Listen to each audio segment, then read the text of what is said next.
మనం ఎలక్ట్రానిక్ ఎక్విప్మెంట్లు, బ్యాటరీలు లేకపోతే గనక ఇతరత్రా ఈ మెటీరియల్స్, ఎలక్ట్రికల్ మెటీరియల్స్ ఏవైతే ఉంటాయో ఇవన్నిటిని వాడాక అవి ఒకసారి పాడయ్యాక రిపేర్ చేపిస్తాం. 2 సార్లు చూస్తాం, 3 సార్లు చూస్తాం. ఇక ఆ తర్వాత తీసి పక్కన పెట్టి కొత్తవి కొనుగోలు చేస్తాం. ఓసారి రిపేర్ బిగినయిందంటే ఇక ఆ తర్వాత ఏదో ఒక తలనొప్పి వస్తా ఉంటది అన్నటువంటి ఉద్దేశం.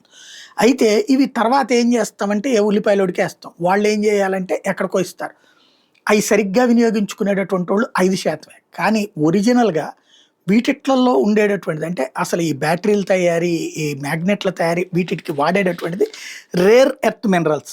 ఇది ఎలక్ట్రానిక్ వెరైటీ పాడైపోయినా అందులో ఉండే రేర్ ఎర్త్ మినరల్స్ అట్లాగే ఉంటాయి.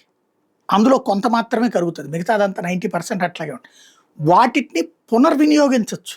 అలా చెయ్యడానికి ఇంతవరకు ఒక వ్యవస్థ సక్రమంగా లేకపోవడం వల్లే సమస్య. చైనా దాన్ని అట్లా సద్వినియోగం చేసుకుంటుంది. భారతదేశం ఇప్పుడు అలాంటిదే లెక్క వేస్తుంది. టోటల్‌గా 40,000 టన్నుల ఏడాదికి క్రిటికల్ మినరల్స్ ప్రొడక్షన్ ఉన్నటువంటి కాన్సెప్ట్ ఇట్లాగ వృధా పోతున్నాయి. వాటికి 1,500 కోట్ల రూపాయలు ఖర్చు పెడితే 40,000 టన్నుల ఈ క్రిటికల్ మినరల్స్ మళ్ళీ వినియోగించొచ్చు. పునర్వినియోగం చేయొచ్చు. ఆ దిశగా ఇప్పుడు అడుగులు వేస్తోంది కేంద్రం.